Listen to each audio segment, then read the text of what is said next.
What happens when a judge must choose between punishment and one final chance at redemption? In today's courtroom, Elizabeth Settle stands before the court facing multiple felony charges and the possibility of years behind bars. The prosecution argues she's already wasted previous opportunities, while the defense insists she's finally turned her life around. With a newborn child, a history of addiction, and a life-changing decision hanging in the balance, Judge Stephanie Boyd must make one of the toughest calls of her career. Will this be another trip to prison, or one last opportunity to rebuild a broken life? Stay with us as we take you inside this emotional courtroom hearing. For the state. Will Brooks for the defendant, Judge. All right, and you're Miss Settle? All right, we were here on July 28th. The court ordered you to have a drug testing done, and that was completed, is that correct? Yes, Your Honor. And what were the results? So she was positive, Your Honor, but it was for her medication-assisted treatment. There was nothing else, no other substances. All right, so the other reason why I had this case recalled back, because this is actually a tough case, right? And it's a tough case, and when you read it on the surface, you should be going to prison. But then there are other things for me to consider as well.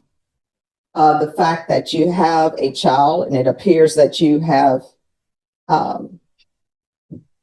changed your life. And defense, I believe yesterday you said that she was being accepted into felony drug court. Yes, Judge, and also I had some argument for the court too. The court was ready, but that is correct, Judge. She was screened for felony drug court.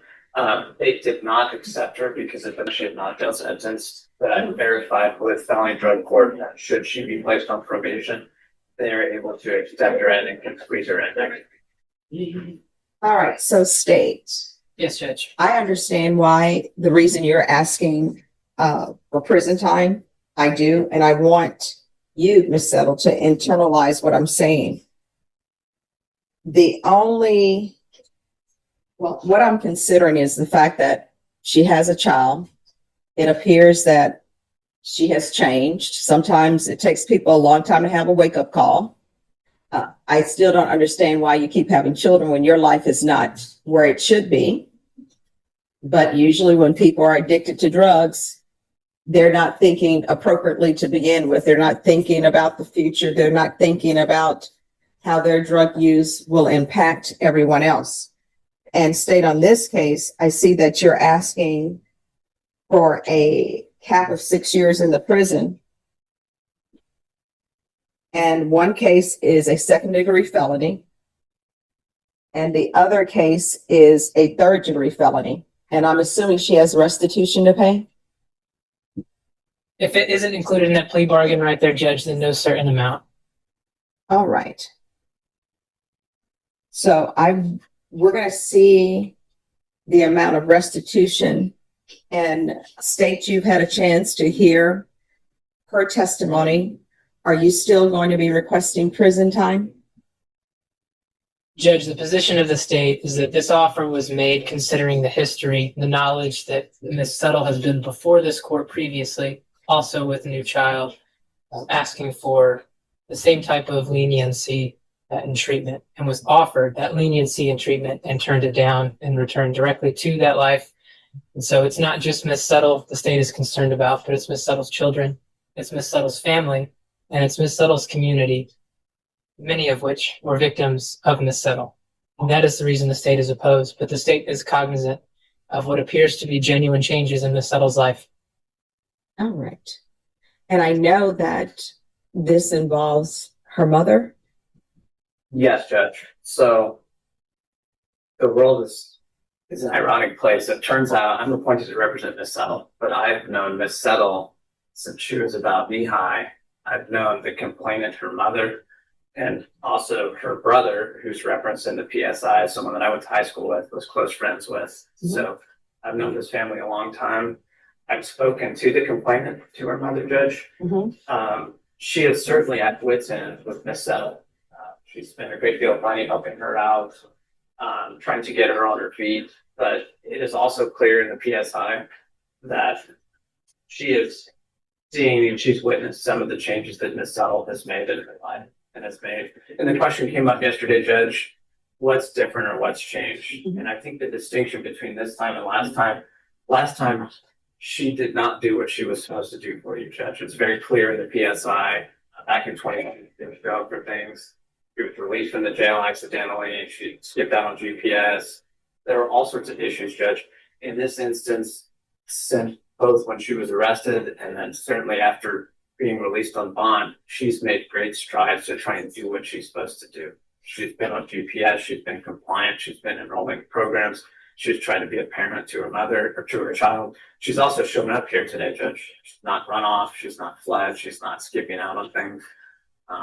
And when you're talking about therapeutic justice, Judge, when someone's an addict, there's no such thing as a cure. But it seems to me like she's trying to make some legitimate life changes. And I think society and Miss Settle would be served better by trying to get her some therapeutic justice and trying to continue her down this path rather than sending her to prison again. PSI, the complainants themselves don't indicate that they'd like Miss Settle to go to jail, prison. Her mother certainly would like Miss Settle to have the threat of prison or jail time hanging over her head, which is something I think is a great motivator a lot of times. So for those reasons, Judge, we're asking the court to consider probation or community supervision in some form in order into the drug court program. All right, anything you wish to add, State? Judge, the state stands by its concern about Ms. Settle being a good probationer, a good candidate for probation. That being said, the emphasis from the complainants was that if this court were to grant supervision, the state would ask for very structured supervision. So I do believe that it is a necessity in Ms. Settle's life at this point. I believe drug court would be appropriate and, if needed, inpatient treatment. All right. So the court is going to give you a choice. Some people say my probation is very difficult. I'm sure you're aware of that, as I've sentenced you before for not doing what you're supposed to do. I'm going to give you a choice. I can sentence you today, and I will sentence you to 3 years in the prison. Otherwise, the plea negotiation needs to be reworked. And by that, this is what I mean. The case that's a second-degree felony, I will give you deferred adjudication. And if you were revoked, you're looking at 20 years in the prison. Do you understand? Sure. And then on the case that's a third-degree felony, I would convict you, but I want the underlying to be 10 years. So you can discuss that with your attorney.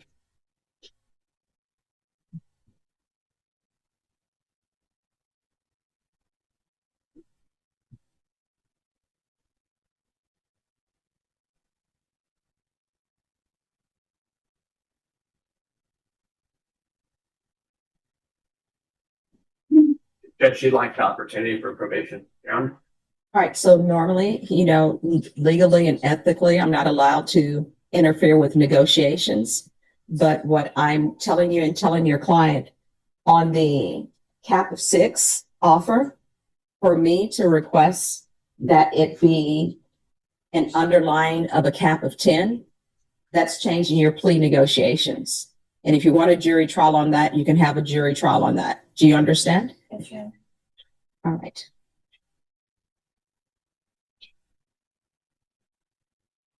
Judge, on the second-degree case, is there no application for deferred indicated in that plea bargain agreement? On that one, let me see. No, it just says that you're all opposed to community supervision and deferred adjudication, but I do have an application for deferred adjudication on that case. And on the firearm case, there is again, there's the state is opposed, but there is an application for deferred on that case. Okay. So the only one we would need to change is the one with the conviction, so the third degree. Yes. This court could give them 10 years deferred on a cap of 6. Opposed. Well, no, on the unlawful, we're off the record, on the unlawful possession, the court wants a conviction on that case. Okay. So there will be guilty, but I want her underlying to be the 10 years. Understood. And then on the other case at the second degree, I'll give her the deferred adjudication. So the reason why I'm doing that is because then on both cases, you will be subject to the full range of punishment if you were revoked. Do you understand? Yes. Understood, Judge. So if you all want to change that to a cap of 10 and state, I'll still note that you're opposed. Yes, ma'am.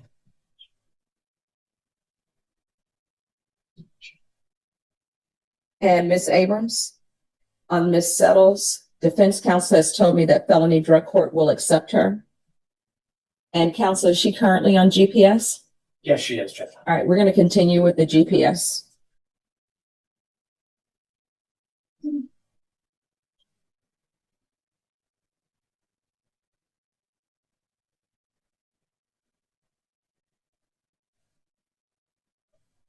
Yes.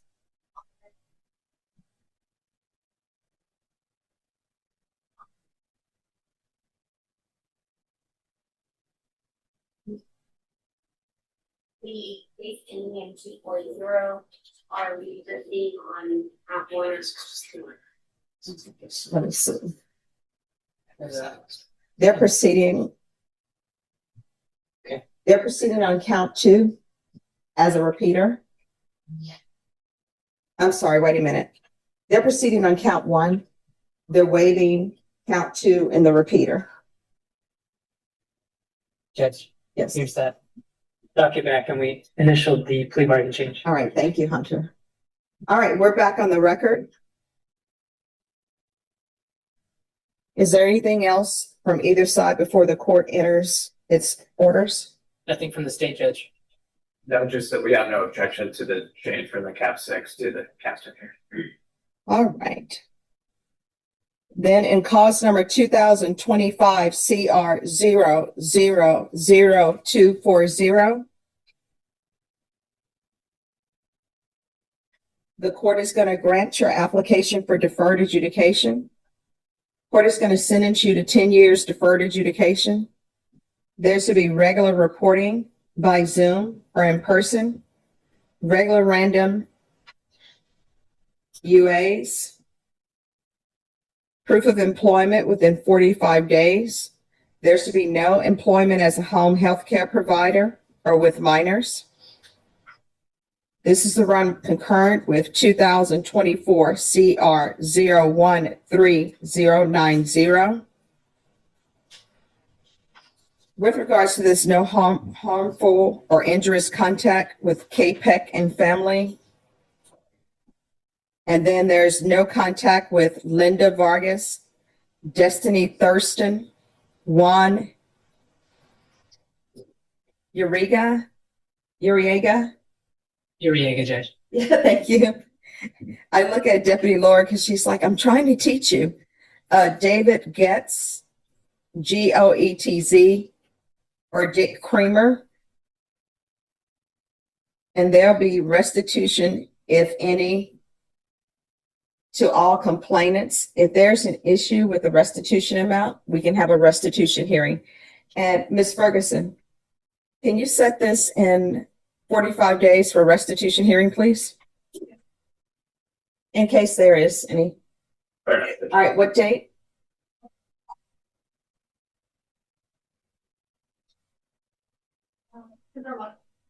All right, we're going to come back on September 11th and state this just to see if there's any restitution amount that's owed. And we'll have a restitution hearing on that day. Yes, ma'am. Just one moment.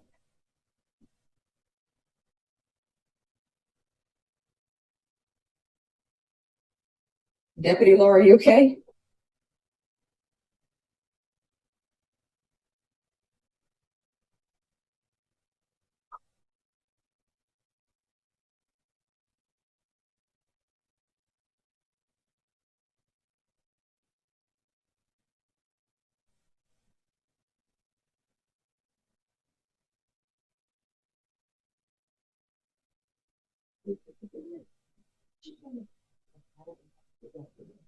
Thank you.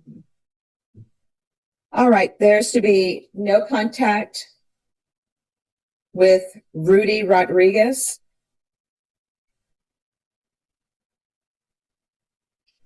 There's to be 200 hours of community service restitution. I'm going to order parenting classes. Once that's complete, 100 hours will be deemed satisfied. There's $1,000 fine that will be probated. And there's to be a referral to felony drug court. If for some reason she's not accepted in a felony drug court, she's to come back to this court. However, counsel has informed me she has been accepted. And there's to be continued GPS until further notice. Probation, is there anything else with regards to that sentencing? Yes. Are you waiting? Yes. And can you please, no contact, did you say no harmful or injurious? No harmful or injurious contact with Peck, P-E-C-K, and family.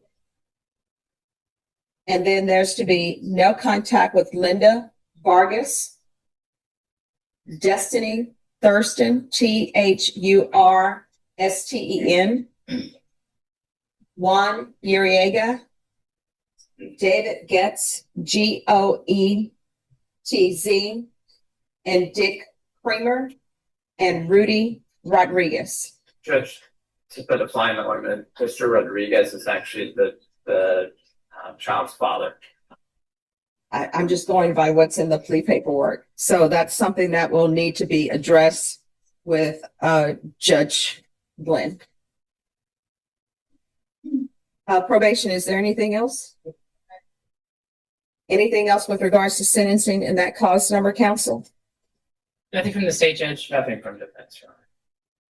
All right, I'm showing you what's entitled Trial Court Certification of Defendant's Rights to Appeal. In that cause number, did you review it with your attorney? Did you understand it and sign it? Yes, ma'am. Because this is a plea bargain agreement, because I followed your plea bargain agreement, and because you waive your right to appeal, you do not have the court's permission to appeal. Next, we're moving to cause number 2024 CR 01309.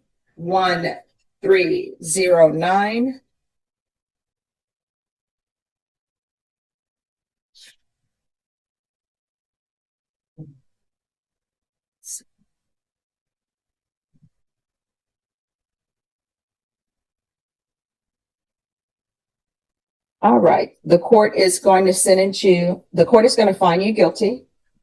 The court is going to sentence you to 10 years in the prison, suspended and probated for 10 years. There's to be regular reporting by Zoom or in person,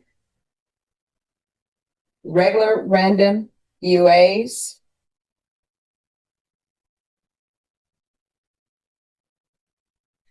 proof of employment within 45 days, no employment as a home health care provider or with minors, 200 hours of community service restitution.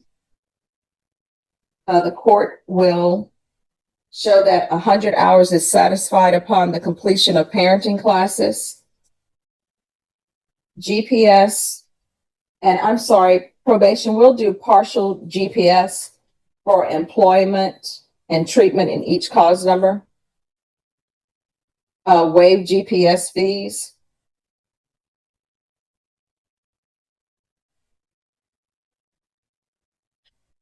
This is run concurrent with 2025 CR 000240 and referral to felony drug court. And again, if felony drug court for some reason does not accept her, she's to come back to this court. Probation, is there anything else with regards to sentencing? It's on the other call number as well. Field visits. Oh, thank you so much. Field visits one time per month until further notice. And can you clarify which count on that call number? The one I just read, the unlawful possession. Yes, sir. They are proceeding on count 1 and they're waiving count 2. Is there anything else with regards to sentencing in that cause number? No, Judge.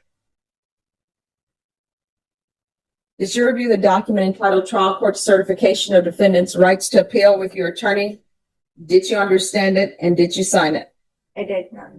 All right, because this is a plea bargain agreement, because I followed your plea bargain agreement, and because you waive your right to appeal, you do not have the court's permission to appeal. Because this is a felony conviction, you're not allowed to own or possess any weapons or ammunition. If you have a question over what a weapon or ammunition is, you'll need to speak to an attorney. Do you understand? Yes, Your Honor. All right, we can go off the record. Here's the thing. You say you have a new child. Your counsel has told me you have a newborn, that you have finally, the haze has been cleared and you're finally going to do what needs to be done. In each of these cases, in one case, you're looking at 20 years if you're revoked. In the other case, you're looking at 10 years if you're revoked. So from here on out, everything you do, you need to ask yourself 2 questions. Is this something that could potentially result in me being revoked? If the answer is yes, don't do it. If the answer is maybe, don't do it. If there's anything else that's in between, you need to contact your attorney. Do you understand? All right. And if you're not going to do it for yourself, you need to do it for your child. All right.